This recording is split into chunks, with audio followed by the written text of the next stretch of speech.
परोपकार ही जीवन है। असली मनुष्य वही है जो दूसरों के लिए जीता है। अपने लिए तो पशु पक्षी भी जीते हैं। प्रत्येक मनुष्य को दूसरों के लिए जीना चाहिए।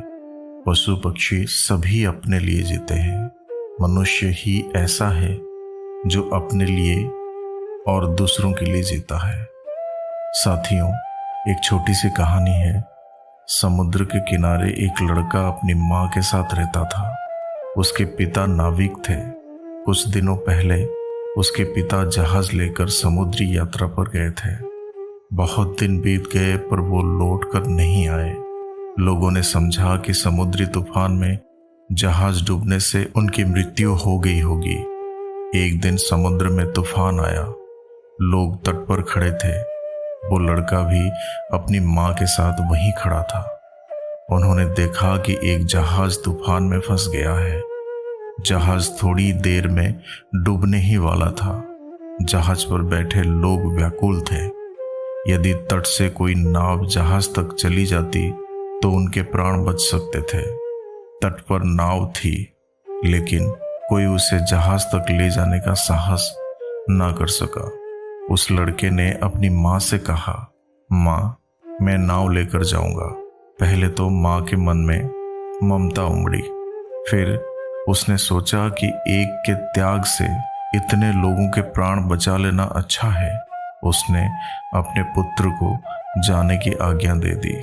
वो लड़का साहस करके नाव चलाता हुआ जहाज तक पहुंचा। लोग जहाज से उतरकर नाव में आ गए। जहाज डूब गया। नाव किनारे की ओर चल दी। सबने बालक की प्रशंसा की और उसे आशीर्वाद देने लगे। संयोग से उसी नाव में उसके पिता भी थे। उन्होंने अपने पुत्र को पहचाना। लड़के ने भी अपने पिता को पहचान लिया।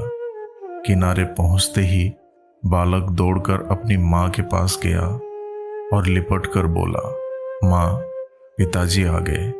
माँ की आंखों में हर्ष के आंसू थे।